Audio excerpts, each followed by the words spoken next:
Je sais pas si tu es prêt pour ce que tu vas entendre, mais en tout cas, moi je le suis. Cyril Diabaté, Jean Carrillo, Frank Ropers, je vous propose une rencontre. Regardez la vidéo jusqu'à la fin les fighters et vous allez comprendre pourquoi.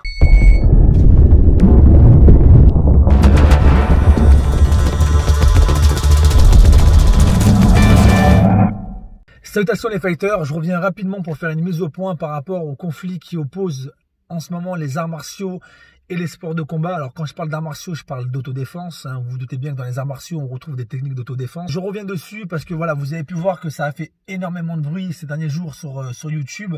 Très souvent sur YouTube, on voit des dramas, on voit des clashs entre rappeurs, on en voit entre youtubeurs. Là, il s'agit quand même de deux personnes qui ont un certain âge, des gens qui incarnent le respect par leur pratique en tout cas et leur parcours. En tout cas, lorsqu'on est connu comme Frank Ropers ou Jean Carrillo, qu'on a une certaine notoriété, qu'on a un cursus et qu'en plus de ça, on a une grosse communauté, forcément, il faut être prudent dans ce qu'on dit parce que c'est analysé en tout cas par tout le monde. Il y a des gens qui vont analyser la moindre petite phrase qui peut être des fois mal interprétée. Et ça peut donner des dérapages comme on a pu voir ces derniers jours, des amalgames, de la diffamation dans certains propos. Donc à un moment donné, on se renvoie la balle, ça va un certain temps. Après, Jean Carrillo, par son expérience et son cursus, oui, il est légitime pour pouvoir donner son avis. Après, comme je dis, voilà, il y a peut-être une certaine façon de dire les choses parce que des fois, on peut dire des choses, mais il faut pas oublier qu'on peut blesser, on peut offenser des gens qui sont loin de tout ça, qui sont pas forcément les gourous, qui montrent du doigt, qui pointent du doigt.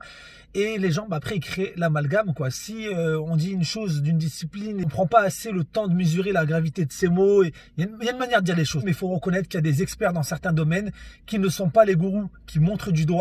Et on ne doit pas les mélanger avec ces personnes. Et c'est là où ça pose problème en tout cas avec ce débat, avec tout ce qui est en train de se passer en ce moment. Alors sur YouTube j'en ai vu, mais je vous cache pas que je n'aurais pas pensé que ça arrive en tout cas de cette manière, qu'il y ait un conflit qui opposerait les arts martiaux, l'autodéfense avec la boxe sur son efficacité. Alors après, c'est tout à fait légitime de se poser la question. Je peux comprendre que vous la posiez. Je peux comprendre que nombreuses personnes se la posent, surtout avec la montée en puissance du MMA qui est omniprésent, en tout cas à la télé, sur les réseaux sociaux. Je peux comprendre qu'on se pose la question. En fait, on a le droit de se poser la question. On a le droit de savoir si le MMA est un sport de combat plus efficace qu'un autre.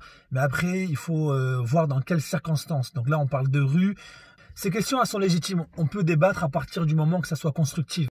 Maintenant, je le vois bien qu'il y en a certains que ça amuse. Il y en a certains que ça amuse, qui sont là, qui laissent des commentaires, qui viennent insulter, qui viennent nourrir en fait ce côté malsain qu'il y a en ce moment. Alors déjà, comme je le dis, exposé comme ça au grand public, et malheureusement, il y a des personnes qui se nourrissent de ça et qui vont après aller insulter Frank Ropers. Donc il y a des gens de la communauté de Jean Carrillo qui vont aller insulter Frank Ropers et d'autres pareil, vice-versa, de la communauté de Frank Ropers qui vont aller insulter Jean Carrillo ou insulter les gens de sa communauté.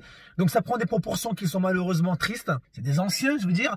Ils ont quand même une expérience, ils l'ont prouvé. Et même ceux qui viennent me donner des leçons. Si vous pensez que vous êtes meilleur que Jean Carrillo ou que moi ou que Frank Ropers, mais vous, ayez le courage de monter votre chaîne YouTube. Montez votre chaîne YouTube. Montrez-nous vos techniques. Mais ceux qui viennent donner ces conseils, ils font quoi? J'aimerais voir leur profil. Moi, j'aimerais voir leur tête, j'aimerais voir leur profil. J'aimerais voir ce que eux ils ont mieux à proposer en fait. Ils te disent que t'es un acteur, ils te disent qu'il n'y a que dans les films qu'on voit ça. Tu fais des girouettes, ça c'est pas efficace, mais tel style c'est mieux. Et toi, tu fais quoi? Non mais juste, à part écrire un commentaire, tu fais quoi? Mets-moi un lien de toi, montre-moi ta biographie, dis-moi juste ce que tu as accompli et après on parle, on discute. Donc Jean Carrillo, je m'adresse à toi directement.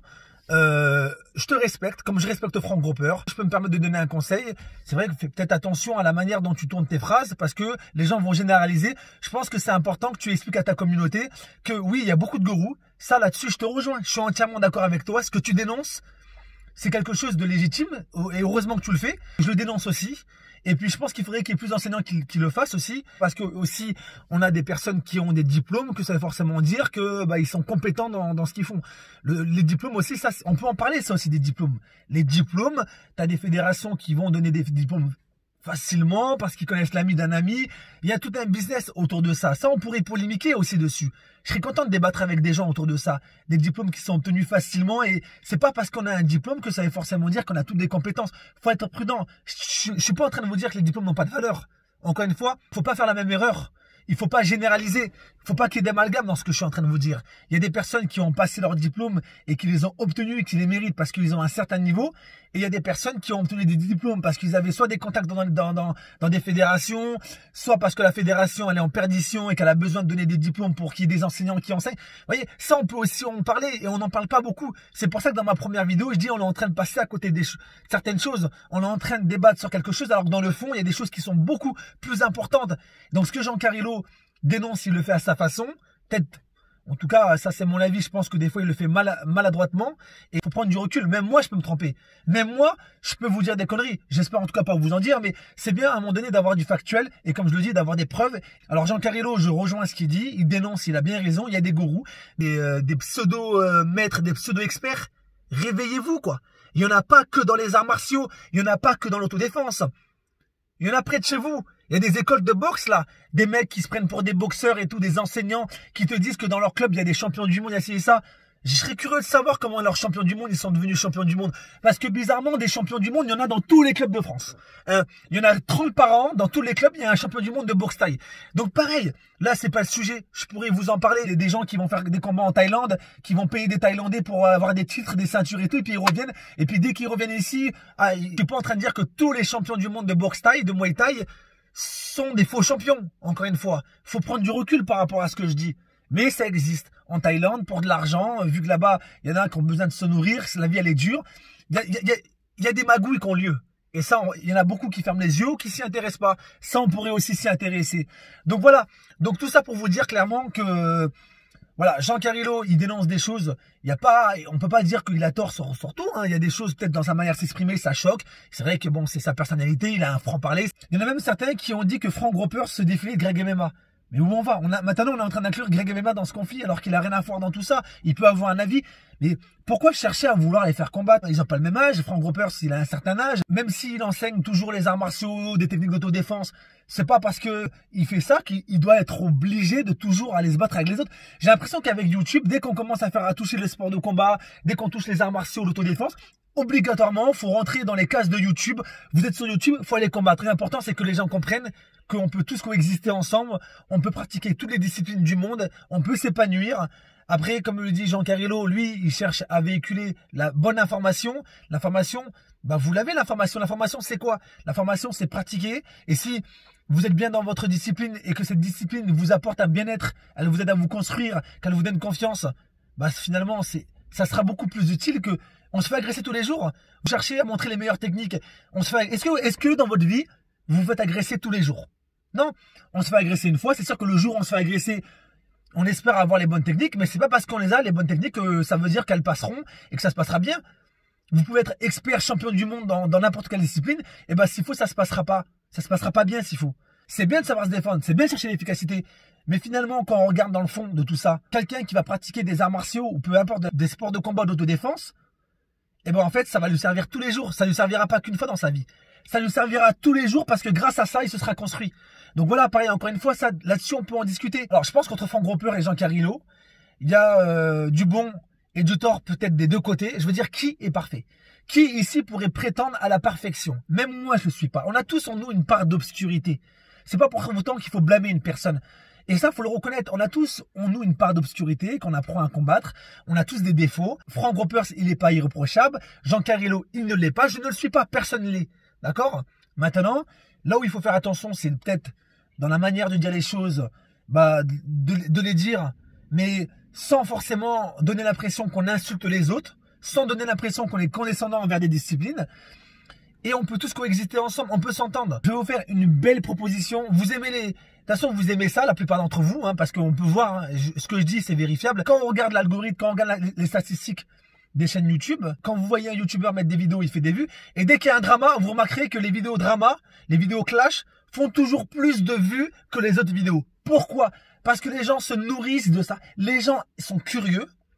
Les gens, on peut être curieux pour apprendre, mais ils sont curieux du mal. Ils sont curieux, ils alimentent le mal en fait.